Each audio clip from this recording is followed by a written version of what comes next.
नारी संवेदना को बखूबी से शब्दों में ढालने वाली सुंदर शब्द विन्यास एवं भावों को शिखर तक पहुंचाने वाली और हिंदी साहित्य को अनमोल धरोहर देने वाली, आप समझ गए होंगे कि कौन है। गौरा पंत शिवानी।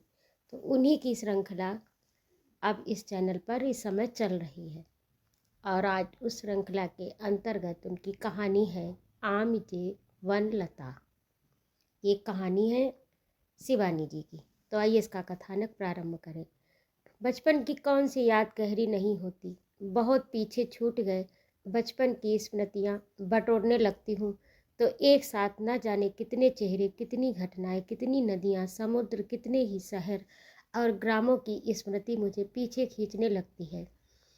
कभी जसदन के राजप्रसाद में लीलावा के साथ बनाए गुड़ियों के घरौंदे, कभी बेरावल के उद्धत जलधि तरंगों का मत नर्तन, कभी राजकोट की उस तंग गली में चीनी के रंगीन पारदर्शी गिलास बेचने वाले अनोखे हंसमुख फेरी वाले की प्रतीक्षा, और कभी अल्मोड़ा गिरजे की गुरु गंभीर इतवारी घंटा ध्वनि। अचानक वही टुनटुन सुनती, मैं अपने कल्पना लोक में ही उड़ती शिलांग जा पहुँचती हूँ। ब्रह्मपुत्र के विराट वक्ष स्थल पर हिलता डुलता स्टीमर मुझे हबीगंज ले जा रहा है। अब शायद उस विचित्र बंकिम ग्राम को भारत विभाजन के पश्चात पाकिस्तान अपनी ओर खींच ले गया है।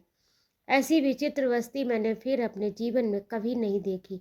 न जाने कब किस भूकंपी धक्के ने उसे सदा के लिए टेढ़ा कर दिया था। हरे हरे धान के टेढ़े खेत, पान के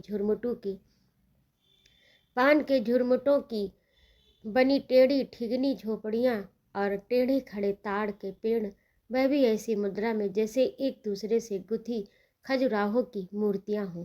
प्रकृति ने इस बस्ती को सौंदर्य दान अकृपण हस्त से ही किया था, इसमें कोई संदेह नहीं।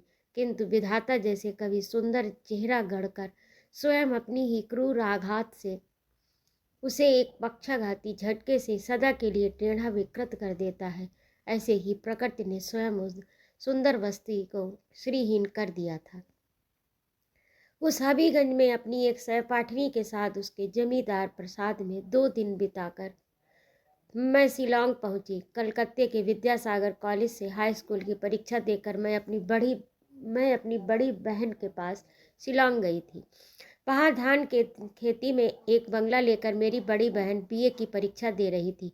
बड़े आनंद और उल्लास के बीच ग्रीष्म अवकाश की छुट्टियाँ नहीं वहीं बिता हम तीनों बहनें घर लौट रही थी। आज तक न जाने कितनी यात्राएं कर चुकी हूँ, किंतु उस यात्रा के आनंद का स्वाद ही भिन्न था। कभी घने वन अरण्यों के बीच गुजरती धड़धड़ाती रेलगाड़ी ठीक ऐसे बल खाने लगती जैसे केचियों को किसी ने तिनके से कोच दिया हो। पेट की बातें भी गोल मोल घूमने लगती और बंगाल के नागरदोले में बैठने का आनंद आ जाता। उधर उन वन बनांतर को रंगती हरितिमा स्वयं ही आकर आंखों में धूप का सुशीतल चश्मा लगा देती और निरंतर झरझर बरसती जलधारा, लगता किसी कच्ची छत से टपकता आकाश हमारे साथ चला आ रहा है। हमारा डिब्बा अधिकांशतः बंगाली असमिया यात्रियों से ही भरा था। इसी से गाड़ी के चलते ही उन अपरिचित आंखों की उत्सुकता सहज प्रश्नों से हमें कोसने लगी। अजी ये कौन सी बोली बोल रहे हो तुम लोग? हाय माँ पहाड़ी हो? ओह बोलपुर में रवि ठाकुर के स्कूल में पढ़ती हो? इसी से वहाँ तो सुना साहब मेम लोग भी एकदम साफ वीरभूमि बंगला बोल लेते हैं। कभी उनका व्यर्थ कौतूहल मुझे बेहद झुंझला देता। कितना अच्छा लग रहा था प्रकृति का ये पल पल बदलता रूप, पर सह यात्रियों को प्रश्न पूछे बिना चैन कहाँ था। वैसे भी उत्तर मेरी 2 बहनें ही दे रही थी। मैं बड़ी अशिष्टता से बाहर ही सिर निकाले देखती जा रही थी कि इंजन ने एक लंबी सीटी बजाकर निकट आ रहे किसी बड़े स्टेशन की पूर्व सूचना दी। वह स्टेशन निश्चय ही बड़ा था, क्योंकि रंगीन लाल हरी बत्तियों की जगमगाहट में बार बार मिलती विलंग होती पटरियों का जाल विस्तृत होता सिकुड़ता एक विराट प्लेटफार्म पर सिमट गया। गाड़ी रुकी तो संध्या प्रगल्भ हो चुकी थी। कभी कभी सोचती हूँ जो आनंद आज से 20-25 पूर्व रेलगाड़ी के किसी बड़े स्टेशन पर रुकने में आता था, वह अब क्यों नहीं आता। क्या हम यात्री ही बदल गए या स्टेशन की बहुरंगी भीड़? मुझे तो आज के इंजन की सीटी में भी वैसी टीस नहीं सुनाई देती। अब उसमें किसी तरुणी बाई जी के ताजे कंठ स्वर की मीठी गूंज नहीं रह गई। डीजल इंजन का फुंदरा गला तो अब किसी गत यौवन वार वनिता के बैठे गले सा ही डकार उठता है। उस दिन इंजन की बड़ी मीठी गूंज के साथ ही गाड़ी रुकी। स्टेशन का आनंद मेला मुग्ध नैनों से निहारती मैं स्वयं झकझोरे खाती चली ही थी कि वह आकर सहसा मेरे पास बैठ गई। एकदम कृशोदरी, सुललिता, पतली नाक, बहुत बड़ी आंखें और ओठों की ऐसी विचित्र गढ़न न मैंने पहले कभी देखी थी, न शायद कभी देखूंगी। नीचे का ओठ मोटा, ऊपर का धनुषाकार मुड़ा, एकदम पतला, ठीक जैसे किसी छोटे मुंह की शीशी पर भूल से बड़ा ढक्कन लग गया हो। बराबर यही लगता कि हंसती जा रही है। वह भी ऐसी हंसी कि जितनी बार देखो उतनी बार कलेजा हिम। चलो भाई, गाड़ी तो पकड़ ही ली, अब तुम सुनाओ क्या हाल? कब आई? उसने ऐसी आत्मीयता से मेरा हाथ पकड़ लिया कि मैं भय से सहम कर उठने लगी। अर बैठ भी। वह फिर हंसी और जोर से हाथ खींचकर मुझे ऐसे बैठा दिया कि मैं उसकी गोद में ही गिर पड़ी। कैसे नखरे दिखा रही है, जैसे पहचानती ही न हो कि लो सही आमिजे बनलता। अरे सखी, यह तो मैं हूँ बनलता। मैंने भय विहल दृष्टि से तीसरी सीट पर बैठी अपनी दोनों बहनों को देखा। अपनी ही बचकानी जिद से तो मैं उनसे दूर उस खिड़की के लोभ से उधर आ बैठी थी, पर तब मैं क्या जानती थी कि ये खूंखार सिंघनी आकर मुझे ऐसे दबोच लेगी। बड़ी से बड़ी बहन ने मुझे आंखों से इशारा किया, बैठ जा, देखती नहीं पागल है। गाड़ी पूरे वेग से भाग रही थी और मेरा हाथ उस पगली की वज्र मुष्टिका में बंद था। उसके दुबले पतले हाथ के लौह दंड से कुछ कम थे। लग रहा था थोड़ी देर में मेरी उंगलियों को मसल कर हलवा बना देगी। पास ही बैठे एक वृद्ध सज्जन को शायद मेरा सफ़ेद चेहरा देखकर दया आ गई। झपट कर उन्होंने कहा, क्यों परेशान कर रही हो उसे? छोड़ उसका हाथ। जाओ माँ, अपनी बहनों के पास जाकर बैठो। अच्छा बूढ़े, मौत आ गई क्या तेरी? अपने हाथ की पोटली नीचे पटक कर वह जंगली बिल्ली सी उछली और छत पर लगी खूंटी पर चमगादड़ सी लटक गई। फिर तो कुछ पलों को मैं ही नहीं, पूरे डिब्बे के यात्री सहम कर जहाँ के तहाँ चिपक रहे। लगता था सचमुच ही कोई काम रूप की मायाविनी डाकिनी हमारे डिब्बे में घुस पड़ी। वह एक बार फिर उछली और डिब्बे में इधर उधर लगी खूंटियों पर झूलती हुई शाखा मृगी की तरह झूमने लगी। किसी प्राचीन बंदर की भित्तियों पर अंकित त्रिकोणधारी यक्षिणी की मूर्ति सी बललता ने फिर सबको सहमा दिया। खूंटी पकड़ते ही वह गोल गोल घूमने लगती। उसके घूमने में भी तेजी से चक्कर काट रहे लट्टू की सनसनाहट आ जाती। तभी हम कांपते कांपते यात्रियों ने बजर बट्टू सी घूम रही उस रहस्यमयी की काठ के लट्टू से एक और समानता पकड़ ली कि उसकी एक टांग लकड़ी की थी। सूत के डोरे से बांधकर कौशलपूर्ण तीव्रता से छोड़ा गया लकड़ी का रंगीन टट्टू जैसे सर करता अपनी पीतल नोक पतली नोक पर नाचने लगता। वैसे ही खूंट पकड़ गोल गोल चक्कर खाती मैं अपनी लकड़ी की टांग को तेजी से नचाती, कलेजा दहला देने वाली अट्टहास करती, चीख उठती, ओई लो आमिजे बनलता। गोल गोल घूम कर स्थिर होते ही उसने अपनी उसी लकड़ी की टांग का शब्द भेदी बाण मारा था उस वृद्ध सज्जन की पीठ पर। उस अचानक आ पड़े पद प्रहार से बेचारे तिलमिला उठे। ले बूढ़े, और मुंह लेगेगा? जानता है मैं कौन हूँ? बनलता सुंदरी। अरे चार चार छोकरों ने आत्महत्या की है इस बनलता के लिए। ओह, कहाँ से घुस आई डिब्बे में ये पगली? घेरून तो मोसाई। हमारे एक हष्टपुष्ट सहयात्री महा उत्तेजित होकर बनलता को पकड़ने बाहें समेटते खड़े हो गए, पर बेचारे एक कदम बढ़े भी नहीं थे कि बनलता की लकड़ी की टांग ब्रह्मास्त्र बनकर उन्हें धराशायी कर गई। फिर तो दुबली पतली साक्षात रणचंडी बनी बनलता फटाफट पद प्रहार करती उन्मुक्त तांडव सा कर उठी।